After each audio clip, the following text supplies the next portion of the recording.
Hello, नमस्कार, सलाम, सत श्री अकाल। स्वागत है आपका फिर से एक बार भारत एक मौज में। दोस्तों, विश्व गुरु बनने का सफर जबरदस्त तरीके से जारी है। एक के बाद एक नए-नए कीर्तिमान स्थापित होते चले जा रहे हैं, जिससे हम विश्व गुरु की रेस में इतने आगे निकल चुके हैं कि हमारे साथ कोई भी नहीं दौड़ रहा है। हम अकेले ही भगे चले जा रहे हैं। हमारे छोटे-मोटे कॉम्पिटिशन, ये चूचा करने वाले पड़ोसी-वड़ोसी बांग्लादेश, पाकिस्तान टाइप देश जो हैं, ये आके थोड़ा हमारा मुकाबला करने की कोशिश करते हैं। लेकिन हमने अपनी रफ्तार में इनको इतना पीछे छोड़ दिया है कि अब इनके पास हमारे से सीखने के अलावा कोई रास्ता ही नहीं है।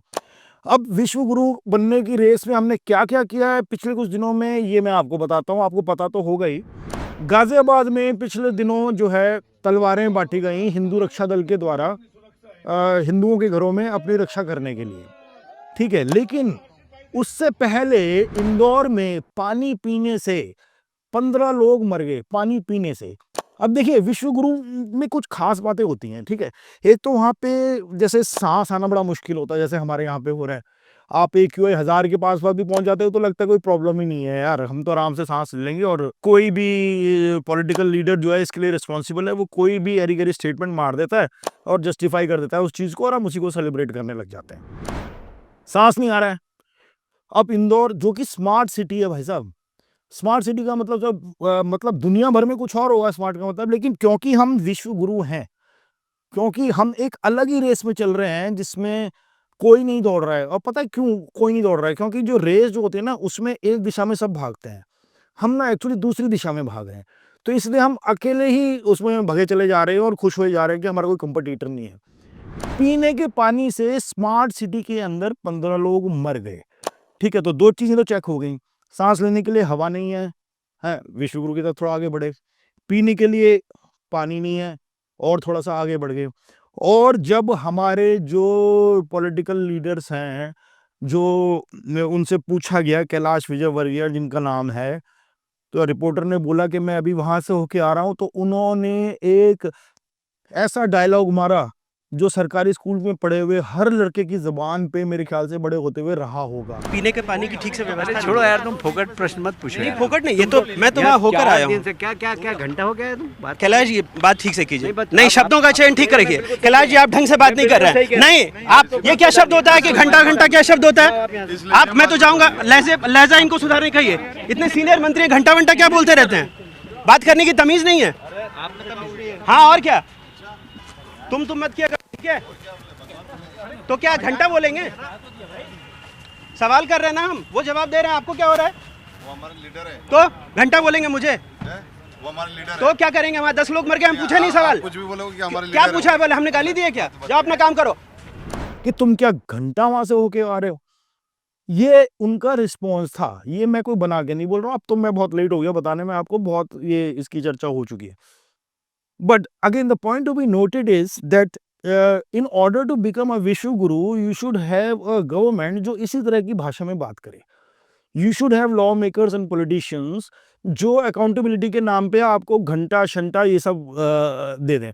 तो अगर आपके पास पॉलिटिकल क्लास ऐसी है जिसकी कोई रिस्पॉन्सिबिलिटी अकाउंटेबिलिटी नहीं है, जो उल्टा आपको ही सुनाने पे लग जाए, तो समझ लो आपके पास विश्व गुरु बनने के जो सारे इंग्रेडिएंट्स हैं। Now coming back to Hindu रक्षा दल डिस्ट्रीब्यूटिंग, इस बीच में जहाँ सांस पानी इनकी दिक्कतें हो रही हैं, इस बीच में हिंदू रक्षा दल गाजियाबाद के अंदर घर घर जाके तलवारें और बर्छे बांट रहा है अपनी रक्षा करने के लिए। अब उनसे कोई ये पूछे कि भाई यहाँ पे जो ये तलवारें आप बांट रहे हो, मैं मतलब इस तलवार को लेके क्या हवा को काटता फिरूंगा कि इसमें से मतलब मैं बढ़िया वाला AQI खींच लूं और फिर उसकी सांस ले जाऊं अपने अंदर, या फिर पानी को काटता फिरूंगा कि इसमें से जहर निकल जाए और मेरे को वो पानी मिल जाए जो पानी मैं पी लूं। तो ये किससे रक्षा के लिए ये तलवारें दी जा रही हैं? मतलब यहाँ पे अगर सांस नहीं आ रहा है तो भी हिंदू को नहीं आ रहा है, ठीक है। और अगर पानी नहीं पीने को मिल रहा है तो हिंदू को भी नहीं मिल रहा है पानी पीने के लिए। ये तलवार से किसका सोल्यूशन है भाई? हिंदुओं को डर किससे लग रहा है? तो यहाँ पे मेजॉरिटी, ओवरवेलमिंग मेजॉरिटी हिंदुओं की है, फिर भी वो डर के बैठे हुए हैं किस बात से? और अगर अगर उनको हिंदुओं के की रक्षा की इतनी चिंता है तो भाई बांग्लादेश में जाओ ना, जहाँ पे पिछले दिनों आपने देखा 2-3 हिंदुओं के साथ लिंचिंग हुई है, वही जो हम यहाँ पे अपने यहाँ करते हुए आ रहे हैं। मैं बताया ना, ये मुल्क हमसे सीख रहे हैं ठीक है, अपनी माइनॉरिटीज को कैसे ट्रीट करना। अगर यहाँ पे हिंदू रक्षा दल को हिंदुओं की रक्षा की इतनी फिक्र है तो जाए ना बांग्लादेश में। भाई यहाँ पे तो तुम्हें कोई चैलेंज करने वाला है नहीं ना यार। तुम्हारी बहादुरी का, तुम्हारे अंदर जो मर्दानगी है और तुम्हारे अंदर जो हिंदू धर्म की रक्षा के लिए जो जज्बा है, उसकी जरूरत तो वहां पड़ेगी ना जहां पे सच में हिंदुओं के ऊपर अटैक हो रहे हैं। वहां जाओ ना जरा मेरे भाई। कौन कौन मना करा तुम्हें जाने के लिए यार, अगर तुम्हारे अंदर इतना जज्बा है तो।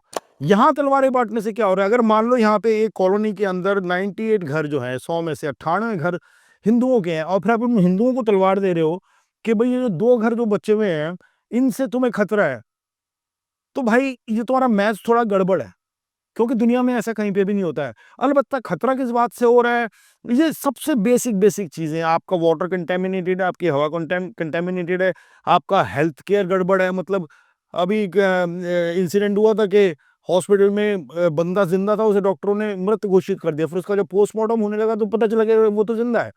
ये सब बेसिक चीजें नहीं है, और आप कह रहे हो कि तलवार बांट लो। तलवार से कैसे इन सब चीजों का इलाज हो सकता है, ये मैं आपसे पूछना चाहता हूँ। और दूसरी बात ये है कि जब आप चिल्ला चिल्ला के ये बोलते हो कि हम विश्वगुरु हैं, हम विश्वगुरु हैं, तो भाई आपके विश्वगुरु होने के क्राइटेरिया क्या है? मैंने तो बता दिया अपना कि जो इंडिया अगर विश्वगुरु है तो क्राइटेरिया ये होना चाहिए, पीने के लिए पानी नहीं चाहिए, सांस लेने की हवा नहीं होनी चाहिए, और कोई जस्टिस, पुलिस सिस्टम और कोई नागरिक के लिए होना नहीं चाहिए। नागरिक सवाल नहीं उठा सकता, सवाल उठाएगा तो जेल जाएगा, जेल जाएगा तो बेल नहीं मिलेगी, बेल नहीं मिलेगी तो वो देशद्रोही हो जाएगा। और ये सब इंग्रेडिएंट मेरे हिसाब से तो ये इंडिया में है, अगर विश्वगुरु है तो। आप किस हिसाब से कह रहे हो कि आप विश्वगुरु हो? आपके क्या क्या वो है? दूसरी बात कि जब आप ये कहते हो कि हम हिंदू धर्म की रक्षा कर रहे हैं, तो पहले आप मेरे को ये एक क्लियरली बता दो कि आप देश प्रेमी हो या धर्म प्रेमी हो। क्योंकि देश मेरे हिसाब से धर्म से ऊपर है, लेकिन अगर आपके हिसाब से धर्म देश से ऊपर है तो ये बात आप खुल के कहो ना यार। आप कभी भी देशभक्त बन जाते हो और एजेंडा इस्तेमाल करते हो धर्म का। आपका धर्म अच्छा है, अच्छी बात है, लेकिन उसको आप बताइए ना कि भाई मेरे लिए धर्म सबसे ज्यादा इंपॉर्टेंट चीज है, देश गया भाड़ में। उसके लिए देश के चाहे टुकड़े हो जाएं, चाहे आपस में ही झगड़ मर जाएं, चाहे अपने पड़ोसी यारों पे ही तलवारें चलाने लग जाएं, मेरा धर्म जीवित रहना चाहिए, मेरा धर्म सर्वोपरि रहना चाहिए। तो फिर आप देश की दुहाई मत दिया करो कि यार ये देश के लिए हम ये कर रहे हैं, देश के लिए वो कर रहे हैं। जिसका भी एग्जाम्पल अभी आपने केकेआर के उन्होंने शाहरुख खान की टीम ने बांग्लादेश का मुस्तफिजुर रहमान प्लेयर ले लिया, सब उसके पीछे पड़ गए कि ये देशद्रोही है, ये देशद्रोही है। भाई कैसे? भाई शाहरुख खान भी अपने घर से जाके थोड़ी गया वो उसके घर पे और उसको लेके आ गया यहाँ पे है। ये तो बीसीसीआई बोर्ड जो है, क्रिकेट कंट्रोल बोर्ड जो है इंडिया का, ये प्लेयर मतलब इनको ओनर्स को एक पूल देता है प्लेयर्स का, इनमें से सेलेक्ट करो। और ये बीसीसीआई की करता धरता है मिथुन मन्हास है, उसके बारे में किसी ने बात नहीं करी। आईसीसी का चेयरमैन है जय शाह। अब अगर शाहरुख खान बांग्लादेश के प्लेयर को अपनी टीम में सेलेक्ट करने के लिए गद्दार साबित हो गया सडनली, पहले तो ये है कौन जो गद्दार साबित कर रहे हैं, तो भाई बांग्लादेश के तो और भी प्लेयर अलग अलग टीमों से खेल रहे हैं, ठीक है। और जब बिडिंग चल रही थी आईपीएल की, तो बहुत सारी टीमों ने बांग्लादेश के प्लेयर्स के लिए बिड करा था। अब मेरे को ये बताओ कि बांग्लादेश की जो जो लीडर है शेख हसीना, वो भाग के इंडिया में शरण ली हुई थी, किसके कहने पे ली थी? हैं जो हमारे मुल्क के करता धरता है, बिना उनकी रजामंदी के तो नहीं हो सकता, ठीक है। ये अभी जयशंकर साहब बांग्लादेश में आके पाकिस्तान के पॉलिटिकल एस्टेब्लिशमेंट से भी हाथ मिला रहे हैं, बांग्लादेश के पॉलिटिकल एस्टेब्लिशमेंट से भी हाथ मिला रहे हैं। तो ये घूम फिर के चुन चुना के, और जय शाह जो कि आईसीसी चेयरमैन हो चुके हैं, अब इंडिया पाकिस्तान का मैच भी कराते हैं, लेकिन वहां पे बीच में बोल देते हैं कि हाथ नहीं मिलाना है। भाई आप डिसाइड कर लो ना, कभी इस तरफ बैठ रहे हो या उस तरफ बैठ रहे हो, दोनों तरफ क्यों क्यों बजाते हो? मौके पे चौका लगाने वाले काम कर रहे हो आप। और देशद्रोही हो गया शाहरुख खान। अरे कोई लॉजिक तो लेके आओ ना यार। वैसे लॉजिक की आपसे क्या उम्मीद करनी है, आपकी तो सारी की सारी बातें लॉजिकल है। जैसे सुधांशु त्रिवेदी जी बोल गए कि जो नॉर्थ ईस्ट में गाय खाई जाती है वो मिथुन है, उसको खा सकते हैं। जो हम गाय खाते हैं, जो हमारे यहाँ गाय है वो हम खाते नहीं। सॉरी मैंने गलत बोल दिया, हम गाय नहीं खाते। जो हमारे यहाँ गाय जिसको माता माना जाता है वो दूसरी गाय है। How do you fight with this logically? ठीक है, मैं तो नहीं कर सकता। तो मेरे आप लोगों से जो जो भाई बंधु हमारे हिंदुओं को के मन में डर बिठा रहे हैं और कह रहे हैं कि भाई तुम्हें खतरा, इसलिए तलवारें बर्छी भाले ले लो, ठीक है यार। जब मैं छोटा था तो हमारे ऐसे होता था, मोहल्ले में लोग इकट्ठे हुए और बच्चों को ज्योमेट्री बॉक्स बांट दिया, पेंसिलें बांट दी, किताबें बांट दी, नेशन बिल्डिंग हो रही थी ना तब। अब नेशन डिस्ट्रक्शन हो रहा है तो तलवारें ही बटेंगी ना, और किस पे चल रही हैं? आपस में चलाने के लिए। पॉइंट इज कि अगर आपका धर्म आपके देश से बड़ा है तो छाती ठोक कर ये बात कहो, कम से कम आपकी ईमानदारी की दाद तो दे देनी पड़े हमें कि भाई ईमानदार है, साफ साफ बोल रहे हैं। ये धर्म की का ढोल पीटने के लिए आप उसके ऊपर जो देशभक्ति का चोगा पहनाते हो, ये बात हमारी समझ में नहीं आ रही। क्योंकि देशभक्त आप नहीं हो, आप दोनों नहीं हो सकते, धर्म भक्त और देशभक्त दोनों नहीं एक साथ हो सकते। ठीक है, तो जस्ट प्लीज डिसाइड कि आप करना क्या चाह रहे हो। और जो स्पोर्ट्स से आपको पॉलिटिक्स जो है और मिक्स करना है इनको, तो फिर क्लियरली करो ना यार। फिर वो इंडिया पाकिस्तान का मैच भी नहीं होना चाहिए था। फिर जो है क्या कहते हैं, अभी ये T20 वर्ल्ड कप हो रहा है, अब उसमें बांग्लादेश की टीम ने भी आना था, उसने आने से मना कर दिया। पाकिस्तान तो वैसे नहीं आने दे रहे हो आप। ठीक है, आपने खेलना भी है, फिर आपने उसमें रायता भी फैलाना है, फिर आपको सेलेक्टिवली जो आपको बंदा पसंद नहीं है डिपेंडिंग अपॉन हिज और हर सरनेम, उसको देशद्रोही बोल देना है। भाई आपसे कौन सर्टिफिकेट मांग रहा है यार देशद्रोही होने का? आप तो खुद देशभक्त नहीं हो यार, आप धर्म भक्त हो।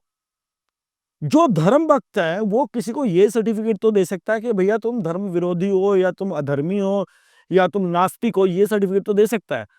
लेकिन जो खुद देशभक्त नहीं है, धर्म भक्त है, वो किसी को ये सर्टिफिकेट कैसे दे सकता है कि तुम देशद्रोही हो? आपकी तो क्वालिफिकेशन नहीं है वो देने के लिए। और जिस बंदे ने पूरी दुनिया में हिंदुस्तान का नाम रोशन किया हुआ है, आप उसको देशद्रोही बोल रहे हो यार। यहां से बाहर निकल के आपको कोई नहीं जानता, पूरी दुनिया में शाहरुख खान को जानते हैं। ठीक है, एंड दिस इज बिजनेस। ठीक है, अब हमारे अदानी भैया आए, उन पे इतनी मेहरबानी है हमारे मोदी जी की, वो दुनिया में जहां उनका मन करे वो धंधा करते हैं। बांग्लादेश में नहीं कर रहेगा, उनका धंधा वहां पे भी चल रहा है। उनको क्यों नहीं बोलते हो आप लोग यार? तो ये जो आप सेलेक्टिव बेवकूफ बना रहे हो हम लोगों को, ऐसा नहीं हमें पता नहीं चल रहा है, हमें पता चल रहा है। बहुत सारे लोगों को भी पता नहीं चल रहा है। बहुत सारे लोगों को क्या है ना कि आपने जिन यंग लोगों के हाथ में तलवारें वलवारें और ये झंडे वंडे पकड़ा दिए हैं, अभी वो यंग हैं, उनको किसी को ये लगता है कि हमें किस तरह लाइमलाइट में आने का मौका मिल जाता है। अगर हम जाके किसी की बर्थडे पार्टी में 2 मुसलमान लड़के वहाँ पे आए मार पिटाई करते हैं तो सडनली जो है हम हीरो बन जाएंगे। लेकिन जब 30 32 35 साल के होते होते इनको जब नौकरियाँ कुछ नहीं मिलेगी ना, तब इनको पता चलेगा कि आपने कैसे इनको उल्लू बनाया है। क्योंकि इन सारे ग्रुप में, जैसे कि पहले भी बहुत लोग बोल चुके हैं, मैं भी बोल चुका हूँ, इस पूरे ग्रुप में जो ये दंगा फसाद करने जाते हैं, ये कैफे में और इधर उधर लोगों को पीटने कूटने जाते हैं, इनमें मंत्री शंत्री के बच्चे नहीं होते, वो कहीं हायर एजुकेशन ले रहे होते हैं। भाई बात तो तब माने जब कोई मंत्री अपना बेटा बेटी भेज दे कि जाओ बेटे तलवार लो और हिंदू खतरे में और कुछ करके दिखाओ। यार इतनी क्लियरली आप लोगों का बेवकूफ बन रहा है और आप बनने दे रहे हो। अभी तक धर्म के नाम पे नाश्ता कर लिया आपने, लेकिन लंच तक आते आते मैं आपको ये बता दूंगा, आप भी भूखे मरोगे और आपके बच्चे भी भूखे मरेंगे। जो लोग देश प्रेमी नहीं है, धर्म भक्त है, धर्म प्रेमी है, वो दूसरों को बता रहे हैं कि तुम देशद्रोही है, देशद्रोही है या नहीं है। आई थिंक ये इन लोगों को पहचानना बहुत मुश्किल काम नहीं है। जितना जल्दी पहचान लोगे आपकी और आपके बच्चों की लाइफ ठीक हो जाएगी, वरना ठन ठन गोपाल है। और जो अर्बन मिडिल क्लास है वो जो है आजकल उसको कुछ भी अपने घर पे मंगाना होता है, फटाफट फोन उठाया, ऐप पे डाला कि रात को किसी वजह किसी भी मौसम में, बारिश हो, सर्दी हो, ठंड हो, जोमेटो, स्विगी, ब्लिंकिट, व्हाटएवर जो ऐप चल रही हैं, वो आके आपके घर पे डिलीवर करके चले जाएंगे। और फिर अर्बन जो है मिडिल क्लास है वो बोलेगी कितना कन्वीनियंट हो चुका है। आपकी सर्विस में कोई एक इंसान आपको टाइम पे चीजें पहुंचे, 10 मिनट का वादा है तो 10 मिनट में पहुंचे हैं। कोई इंसान कितनी गंदी तरह चला के जान जोखिम में डाल के कितने कम पैसे पे किसी भी मौसम में आपके घर तक पहुंचता है, और आपको लगता है कि कन्वीनियंस हो गया भाई इंडिया में बहुत बढ़िया चल रहा है सब कुछ। लेकिन इंडिया में खाली आप नहीं हो, इंडिया में वो गिग वर्कर्स भी हैं जिन्होंने 31 दिसंबर की नाइट को फाइनली स्ट्राइक करी कि भाई हमारे साथ भी इंसाफ होना चाहिए, हमारे को भी हमारा हक मिलना चाहिए। कोई भी देश अगर यह सोचता है कि देश का मिडिल क्लास अगर ये सोचती है क्योंकि मुझे आराम मिल रहा है इसलिए सब कुछ बढ़िया चल रहा है, तो वो डेफिनेटली वो आराम कल उनसे भी छीनने वाला है। जैसे कि हो रहा है आपके सामने, हवा पानी तो छीन ही रहे हैं, आपके पहाड़ भी छीनने वाले थे और छीन ही जाएंगे अगर आप नहीं उठे, नहीं बोले तो। अब ये गिग वर्कर्स ने जाके स्ट्राइक करी। तो दोस्तों मैं आपको ये कहना चाहता हूँ, जितना आपको ये कन्वीनियंट लगता है ना कि घर पे बैठे बैठे आपने ऑर्डर किया, जो चीज़ बोली उतनी टाइम में आ गई, आपके ऐप में लिखा कर रहता है इतना टाइम बच गया, इतना टाइम बच गया, उस इतने टाइम पे आने के लिए एक आदमी कितनी स्ट्रगल कर रहा है, कितने अरमानों को मार रहा है, कितने रिस्क उठा रहा है ताकि आपके घर में आपका खाना, आपका राशन, आपकी दवा पानी टाइम से पहुंच सके। तो तो यार ऐसे तो मत बोलो ना कि उसके हक नहीं है, वो सिर्फ आपकी सेवा के लिए बना हुआ है। उन लोगों ने स्ट्राइक करी और लोगों का यहाँ पे मिडिल क्लास का न्यू ईयर खराब हो गया। क्या है यार, खाना बाहर से मंगाते हैं। दोस्त, इंसाफ जो है ना सभी के साथ होना चाहिए। आज अगर आप किसी और के साथ नहीं करोगे तो कल जब आपके साथ नाइंसाफी होगी तो कोई उसके लिए बोलने के लिए खड़ा नहीं होगा। मैं सिर्फ इतना कहना चाहता हूं कि प्लीज, जिस देश में जस्टिस नहीं होगी, जिस देश में इक्वल राइट्स नहीं होंगे, वो उल्टे भागने वाली रेस में ही विश्वगुरु बन सकता है। अगर आगे भागने वाली रेस में आपने बनना है ना, तो please please identify people around you जो धर्म भक्त हैं, देशभक्त नहीं है। और अगर आप भी उनमें से एक हो तो आप भी सीने ठोक के बोलो कि हम धर्म भक्त हैं। कोई बुराई नहीं है उसमें बोलने में कि हम धर्म भक्त हैं। तो फिर दोबारा से आप धर्म, एक एक धर्म के लोग अलग अलग अपना बना के रहने लग जाओ। क्या फिर आप शांति से रह लोगे? सोचिए। तो दोस्तों, ये था इस बार का भारत एक मौज। और मुझसे बार बार कहा जा रहा है कि आप बार बार अपने स्टाइल में बोल दो लाइक शेयर सब्सक्राइब, तो प्लीज लाइक शेयर सब्सक्राइब। और अगले एपिसोड में आपसे फिर से मुलाकात होती है। तब तक देखते हैं विश्वगुरु की रेस में उल्टी डायरेक्शन में कितना और आगे चले गए।